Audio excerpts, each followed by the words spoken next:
מתלכלך. באמת שלא, אלא אם כן מישהו יתעסק לי עם החומרים זה לא... עומר, זה עולה ליוטיוב. הבאתי אותם.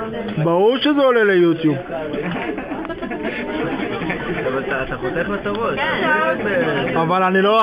זה או הראש או השולחן, חביבי. לא, תעשה ככה. בסדר, שיהיה הרגליים, זה בסדר. עכשיו אני לוקחת, אני פותחת. למה סגרתי את זה, אתם חושבים? זה נקרא פרפילם. למה סגרתי? כי אין לך הרבה. זה לא יעשה חומת עם האוויר. כן, מה יש לי באוויר גם? איזה מים. נכון, ועוד כל מיני חומרים. עכשיו אני לוקחת קצת מה-KI. KI? לא. פוי גם זה הבאתי מהבית. להביא מטף? נראה לכם. אנחנו מקווים. לוקחת KI. KI? KI. מלח? מלח. ו...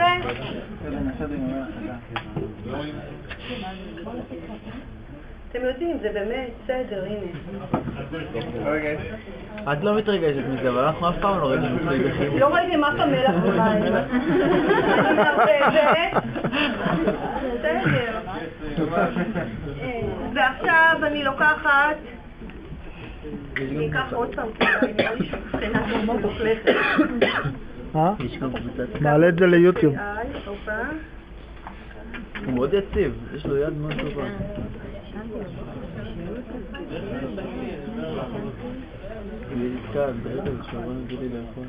מערבבת, מתמוסס. אולם.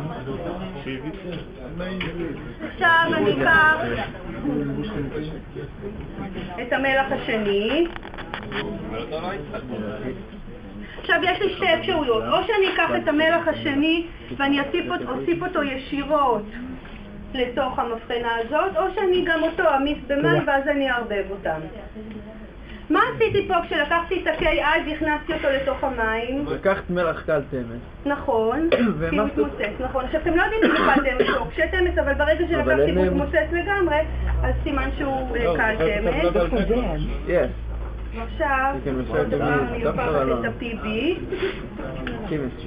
את הפרק, את ה-PBI2, את ה-PB, סליחה, NO3 פעמיים, אני לוקחת, מניסה אותה, ו... גם מתמוסס, אוקיי? לחלוטין? אני מבינה, זאת אומרת, לקחתי מלח ומסתי במים, ומה שאני עכשיו רוצה לעשות, אני רוצה לקחת ולערבב אותם ביחד. עכשיו זה תפוסס.